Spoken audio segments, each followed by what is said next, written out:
கொங்கு நாட்டு திருமடங்கள், கொங்கு நாட்டு ஆதீனங்கள் என்கிற வரிசையில் நாம் இப்பொழுது சிந்திக்கிருக்கின்ற திருமடம் கௌமார திருமடம், சிரவை ஆதீனம், கோலமார் கொங்கு என்று சொல்வார்கள். சான்றாண்மை மிக்க கொங்கு நாடு என்று சொல்வார்கள்.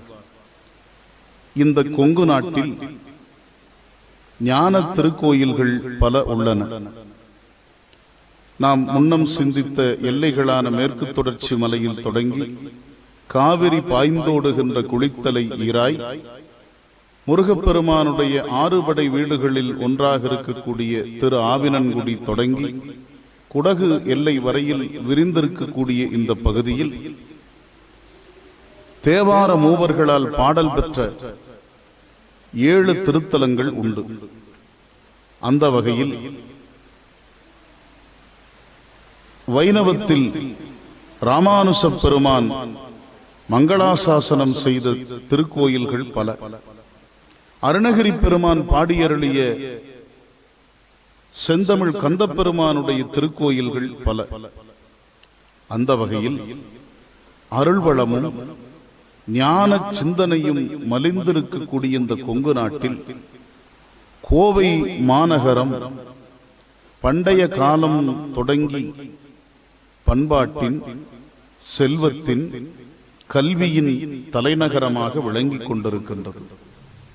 காஞ்சி மாநதி என்று சொல்லக்கூடிய நொய்யல் நதி பாய்ந்து ஓடக்கூடிய இந்த நதிக்கரை நாகரீகமான கோவை மாநகரத்தின் புறத்தில் அமைந்திருக்கக்கூடிய அழகான ஊர்தான் சின்னவேடம்பட்டி என்று சொல்லக்கூடிய அழகான ஊர். சரவணம்பட்டி என்று இந்த ஊருக்கு அருகிலே அழகான ஒரு சிற்றூர் அமைந்திருக்கின்றது. கோவையிலிருந்து சத்தியமங்கலம் செல்லக்கூடிய சாலையில் அமைந்திருக்கக்கூடிய இந்த சிற்றூரில் தான் சற்றேறக்குறைய 1800களின் பிற்பகுதியில் ஒரு ஞானி தோன்றுகிறார். அந்த ஞானிக்கு அவர்தம் பெற்றோர்கள் ராமானந்தம் என்று திருநாமம் சூட்டுகிறார். உழவர் குடி, காடு திருத்தி, கழனி உயர்த்தி, மேடு பள்ளங்களை சமன் செய்து, உலகினருக்கு வாரி வாரி உணவினை அளித்து தம் நிலையில் தாழ்ந்து சென்ற பெரும் குலம் உழவர் குலம். உலகத்திற்கு போக தனக்கு என்று எடுத்துக் கொள்ளக்கூடிய வள்ளல் குலம் வேளாளர் குலம் அல்லது உழவர் குலம்.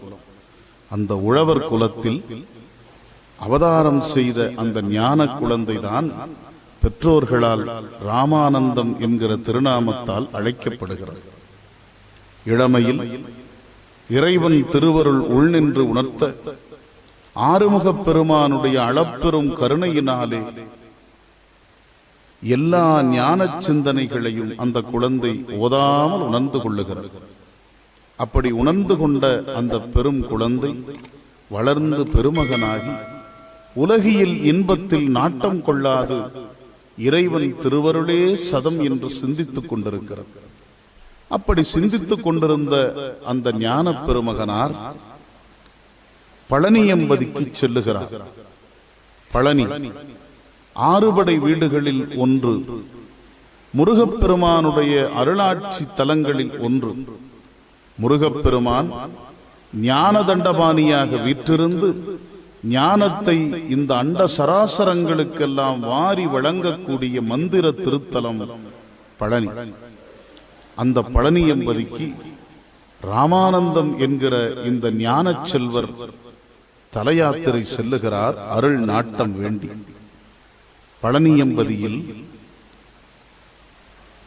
அற்றை நாளில் அருள்வீச்சோடு விளங்கிக் கொண்டிருந்த முருகப்பெருமானுடைய அருள் திறத்தை அகிலமெங்கும் பரப்பிக் கொண்டிருந்த திருப்பெருந்திரு வண்ணச்சரபம் தண்டபாணி சுவாமிகளை இந்த ஞான பெருமகனார் தரிசிக்கின்றார்.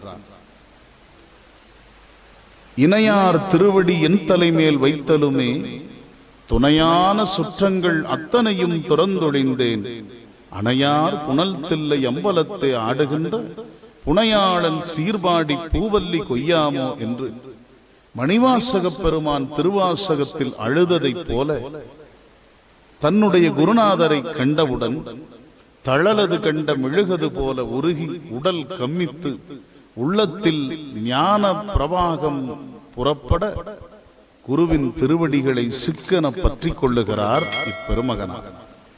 திருப்பெருந்திரு வண்ணச்சரபம் தண்டபாணி சுவாமிகள் இப்பெருமகனாருடைய அருள் திறத்தை அவர்தம் திருமேனியை கண்டு மகிழ்ந்து முருகப்பெருமானுடைய திருவடி நிழலில் ஞான உபதேசத்தை வழங்குகிறார்.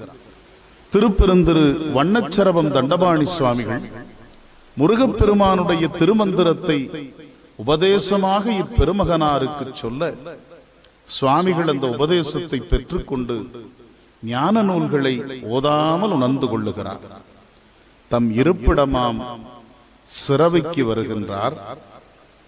தனக்குரிய பொருளை இறைவனுக்கு ஆக்குகிறார். பெருமான் தந்த செல்வம் பெருமானின் திருப்பணிக்கே என்று உள்ளம் பற்றுகிறார்.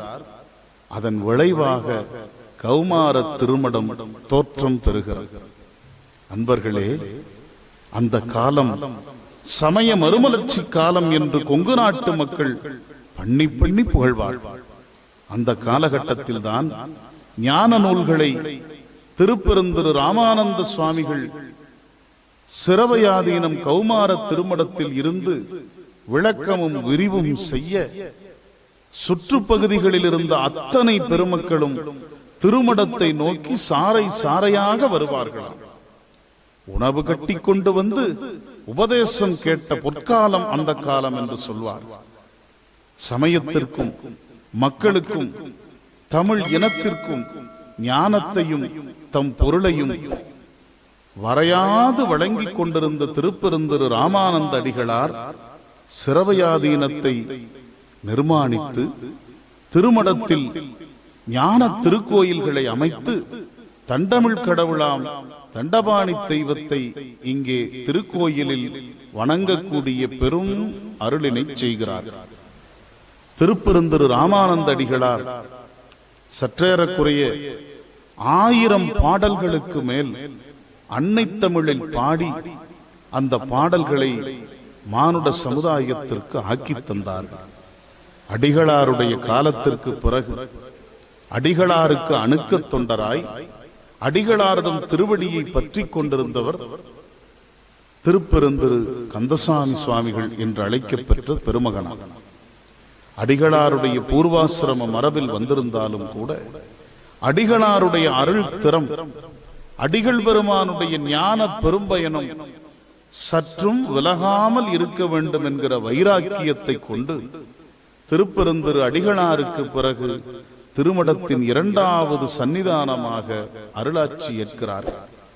அன்பர் பெருமக்களே, கௌமார திருமடத்தின் ஆதி குருமுதல்வராகிய திருப்பெருந்திரு ராமானந்த அடிகளாருக்கு தண்டபாணி கடவுளுடைய பழனியம்பதியில் உபதேசம் கிடைக்கப் பெற்றதை போற்றும் வகையில், எண்ணும் வகையில், ஏற்கும் வகையில் இன்றைக்கும் கௌமார திருமடத்தின் தலைவர்களாக பொறுப்பேற்கக்கூடிய பெருமக்கள் அந்த அருட்செங்கோல் ஏற்கும் விழாவினை தண்டபாணி கடவுளுடைய திருவடியாகிய பழனியம்பதியில் வைத்து ஏற்றுக்கொள்ளக்கூடிய பெருமரபை இன்றைக்கும் பின்பற்றக்கூடிய ஒரு நிலையை நாம் பார்க்கிறோம்.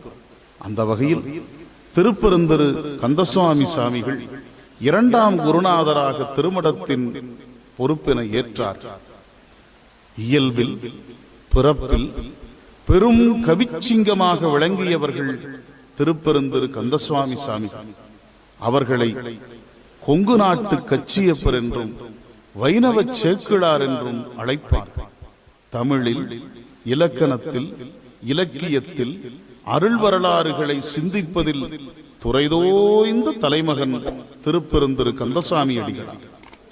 அப்பெருமகனார் தம் காலத்தில் பாடல்களை யாத்து யாத்து அழித்த ஒரு கவி வள்ளலாக திகழ்ந்தார். 15,000த்திற்கும் மேற்பட்ட பாடல்களை அவர்தம் அருள் விரல்களினாலே யாத்து தமிழ் மொழிக்கு செறிவூட்டினார்.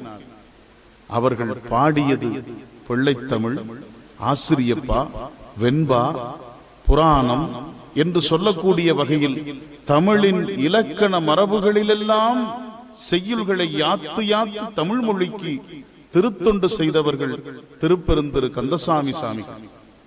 அவர்தம் காலத்தில் அவர் முருகப்பெருமானுக்கு, சிவப்பரம்பொருளுக்கு, அம்மைக்கு, திருமாலுக்கு, அறுசமய கடவுளர்களுக்கும் ஞான பாடல்களை பாடி பேரின்பம் அடைந்தார்.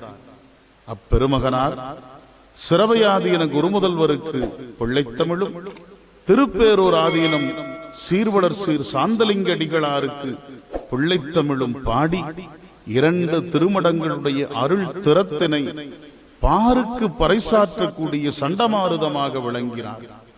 கவிராட்சசராக விளங்கிய சீர்வளர் சீர் கந்தசாமி சாமிகள் ஓயாது ஆற்றிய அந்த கல்வி பணியின் விளைவாக ஞான பயிர்கள் பல கொங்கு நாட்டில் விளைந்ததென்று பார்க்கிறோம்.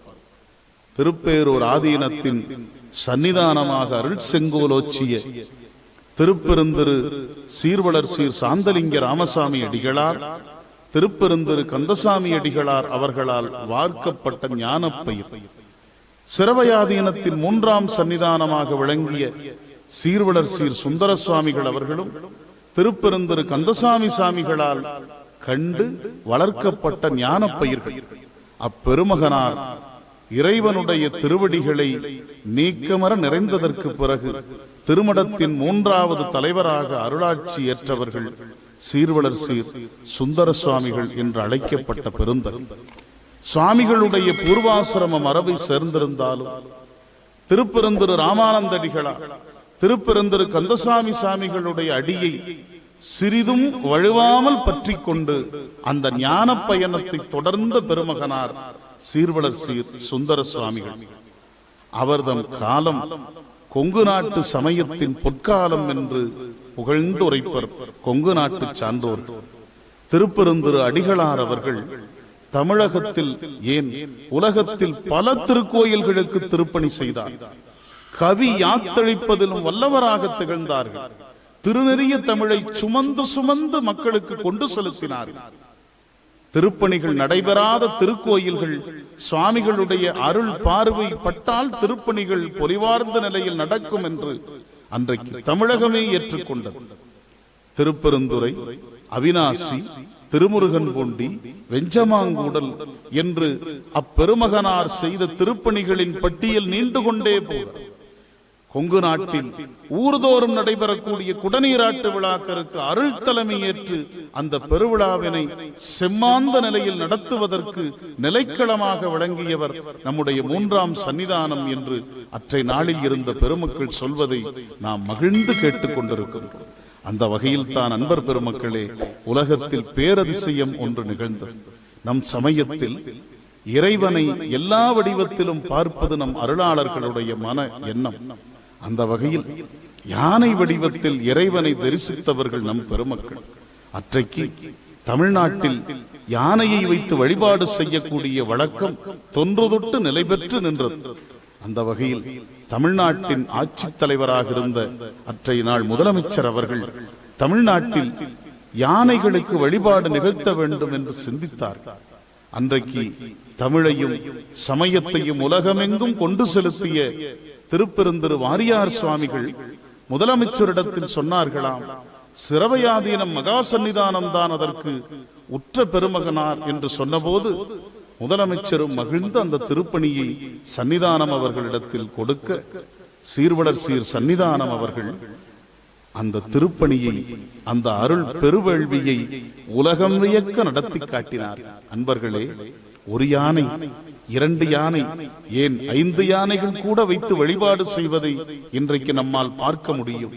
ஆனால் எவரும் சிந்தித்திராத வகையில் மிகப்பெரிய விலங்காக விளங்கி யாருக்கும் அடங்காத இருமாப்பு கொண்டிருக்கிற விலங்காக இருந்து எல்லோரையும் பரவசப்படுத்தக்கூடிய இறைவனுடைய வடிவமாக இருக்கின்ற அந்த குஞ்சரமாம் யானையை வைத்து 108 எண்ணிக்கையில் நடத்த வேண்டும் என்கிற அந்த பெரும் சிந்தனை உலகத்தில் விரிந்து வியாபித்த பொழுது அதனை செய்து காட்டி உலகத்தை அதிசயிக்க வைத்தவர் சிரவையாதீனத்தின் 3ஆம் சன்னிதானமாக விளங்கிய சீர்வளர் சீர் அடிகள் பெருந்தகை அவர்கள்.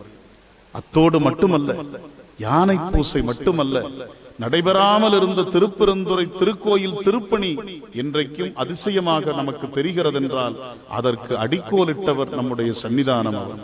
உலகமெங்கும் பறந்து சென்று விரிந்து சென்று முருகப்பெருமானுடைய அந்த அருள்திறத்தினை, கௌமார கொள்கையினுடைய அருள்திறத்தினை உலகமெங்கும் பரப்பிக் கொண்டிருந்த பெருமகனார் அவர்கள் 90களில் முருகப்பெருமானுடைய தாமரை திருவடிகளில் நிறைந்த நின்ற நிலையில் அவர்தம் அடிகளை ஒட்டி இன்றைக்கு சிரவையாதீனத்தின் 4வது மகா சன்னிதானமாக அருள் செங்கோல் ஓச்சிக் கொண்டிருப்பவர் திருப்பெருந்திரு ராமானந்த குமரகுருபர சுவாமிகள் அவர்கள்.